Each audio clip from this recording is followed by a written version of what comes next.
Howdy, and welcome to this episode of From the Archives. Today, we'll be digging through the archives to learn about the history of one of the first ever door-to-door fundraising campaigns, Mother's March.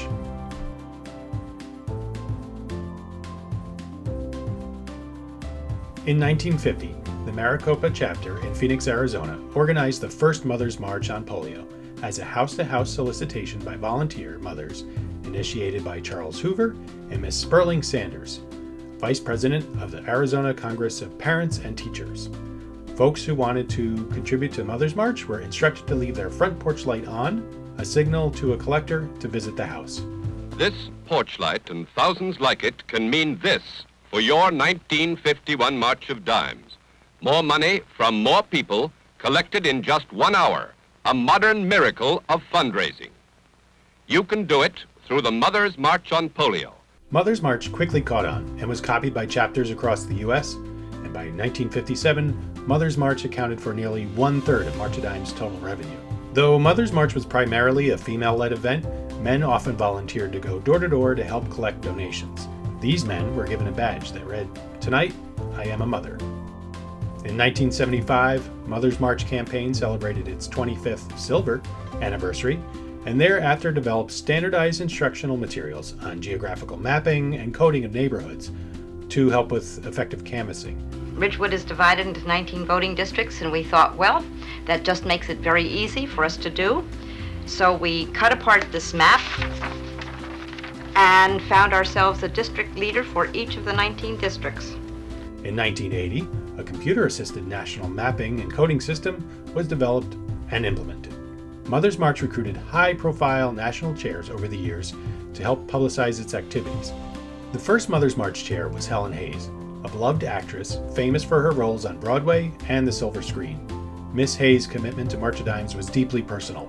Her daughter Mary, an aspiring actress, died at the age of 19 after contracting polio in 1949.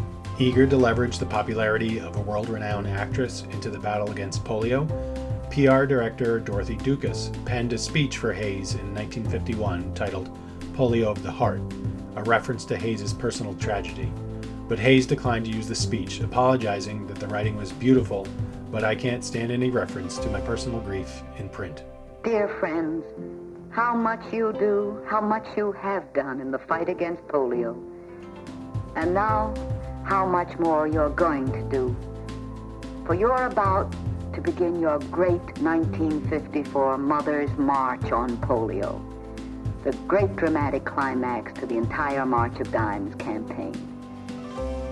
On a night to be appointed in your community in January, late January, between 7 and 8 o'clock, your local time, you, your friends, your neighbors, the marching mothers will visit the homes in your block where the porch light invites you to collect money your neighbors are ready to give. Jane Wyatt became the second National Mother's March chair in 1961 and served in that role for the next 10 years.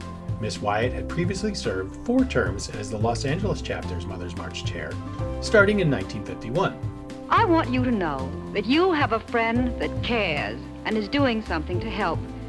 At hospitals and in research laboratories, your March of Dimes is at work for you. The third and final National Mother's March chair was famed opera singer Beverly Sills, who served from 1971 until 1986.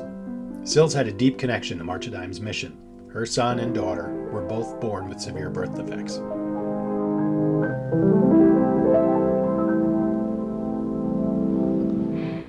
Acting and singing are fulfilling for an operatic performer. Equally fulfilling for me is being part of the March of Dimes family. My daughter's usually pleased with my efforts. Prejudiced perhaps, but pleased. And someday when she's a little older, I know she'll be proud of the honor you've given me. You may wonder why Beverly Sills, a singer, should want to be part of the March of Dimes. Well, I'm a mother too. And I have 2 children who were born with serious birth defects. I have a little girl who was born deaf, and I have a little boy who's mentally retarded. The world we live in today is filled with clenched fists, and it's up to us to make those fists open into extended hands. If you've ever heard a mother ask you, why did this have to happen to my child, then you won't have any further need of any reason to go out from door to door and raise funds to make all medical and scientific knowledge available so that there will be no more birth defects. Mother's March continued to be an effective fundraiser until, yep, you guessed it, COVID. If you can remember back to the beginning of the pandemic, mail was not to be trusted, and folks either Cloroxed it or just tossed it out. It would have been highly irresponsible to ask folks to go knocking door to door throughout their neighborhood during a period of time where quarantining and social distancing were all the rave. 2023 marks the final year of the National Mother's March campaign, as we shift our focus to new and exciting ways to fundraise and reach new audiences. That's it for today's episode. I hope you learned something new about March of Dimes history. If there's something you'd like to learn more about, leave a comment in the chat and I'll start digging through the archives. Until next time, thanks for watching.